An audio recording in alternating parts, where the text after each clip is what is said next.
Is your mobile running slow? Is it lagging? When you first bought your mobile, when it was brand new, it was running very fast. But what happened over time? Why does your mobile run slow after 3 years? Why do Androids lag over time? Today I will explain to you in detail. Just watch the video carefully from beginning to end. Hello friends, I am Suresh Kumar. Welcome to Tech Plus Bharat. The first reason that comes to my mind: to sell new mobiles, companies deliberately slow down old mobiles through updates, be it the camera or the performance. If an old mobile starts running fast and performs just like before, then why would anyone buy a new mobile? This is the very first reason. And many mobile companies have even been fined for this. Second reason is battery health issues. Your battery, yes friends, your battery. Many people use their mobiles while they are plugged in and charging. Because of this, there is a heavy load on the battery, which causes its health to decline, leading to heating issues, and as soon as it heats up, our processor and RAM performance also drop. Look guys, the cooler your mobile runs, the faster it will work. Must it work? If the mobile components start heating up, obviously the mobile will slow down, and the worse your battery gets, the slower it will become. Many times, heating issues are observed.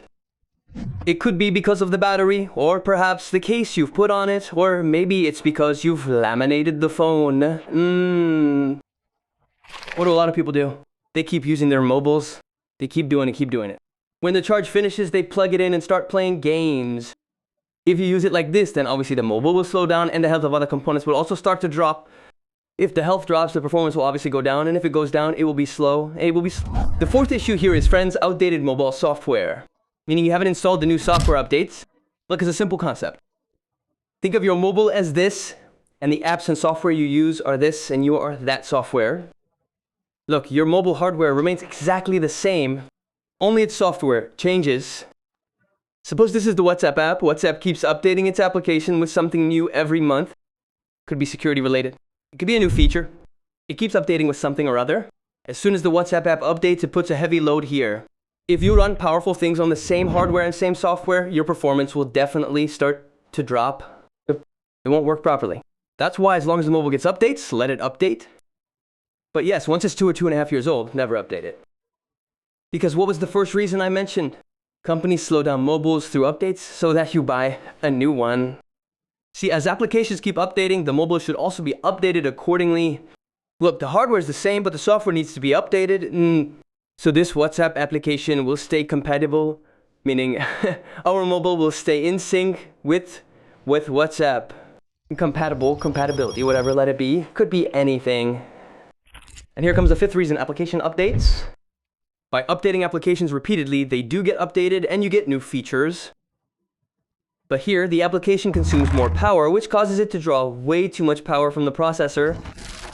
It also requires more RAM. And if you give it the same old processor and the same old RAM, it won't be able to handle it because it needs more. Brother, I want more to eat, and it gets just a tiny bit. Because of this, the mobile starts to get slow. So remember, the fourth point I told you about the OS being outdated, and software being updated, and software being updated. It has a very strong link to this. By the way, there is another reason: hardware. This is also linked to it. Look, you updated the software too. You updated everything in the application, did everything. But the phone's hardware remained the same, right? You can't mess with the hardware. If you updated the software and updated the application, what will it look for? It will consume way too much processor power. It also needs way too much RAM. So where will it get that RAM, man? Where will it get that much processor power? The sixth reason here is your RAM getting full. Look, we use many things on our phones. Sometimes a lot of viruses also get in. We end up installing malware applications, so some processor or another keeps running in the background. Because of that, it consumes a lot of RAM. So what do you need to do to avoid this?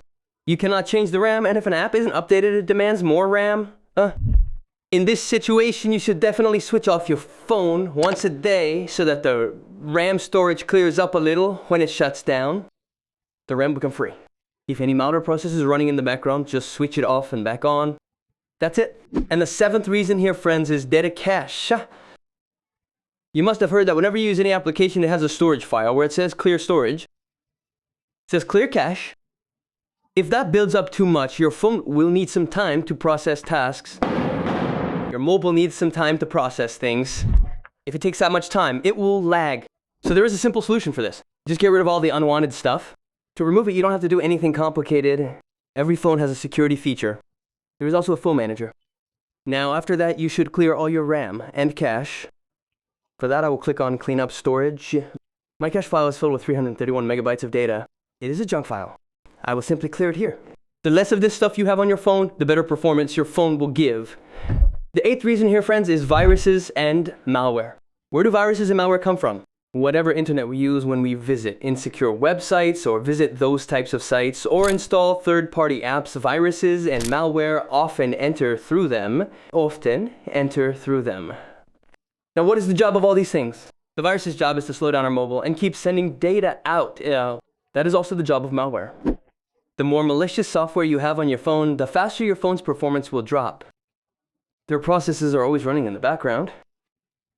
They have to send our phone data to their servers, which ends up using more than half of our phone's performance internally. Because of this, our mobile starts becoming extremely slow. That is exactly why resetting makes your mobile fast again. And the 9th reason here, friends, is heavy OS updates. Whenever a new software update arrives on our mobile, we immediately install it without thinking. As a result, many times some software is not compatible with our mobile. But when we still go ahead and update or install that software, what happens? Our phone's performance drops by more than half, or sometimes errors even start appearing. So there is a simple solution for this. Whenever a software update arrives on your mobile, verify it first. Search on YouTube, search on Google. Check if anyone has posted about any issues regarding it. Look at the post and then update. Someone or the other must have surely made a video about it. And here at number 10, meaning the final reason, is processor, motherboard, RAM, or storage issues. If there is an issue with your mobile's processor, motherboard, RAM, or if your storage is full, then no matter how hard you try, your mobile will keep slowing down until that issue is resolved. So always try to keep your phone storage free by at least 10 gigabytes or more so that there are no storage related issues. So these are the reasons why your phone often starts to slow down. I hope you understood what I explained in this video. If anyone has even a slight doubt, let me know in the comments below. I will try to clear your doubts through comments or in a dedicated video. If you like this video, then do like, share, and comment. And yes, friends, to watch more videos like this, subscribe to our channel and press the bell icon selecting all. See you in another video. Until then, Jai Hind.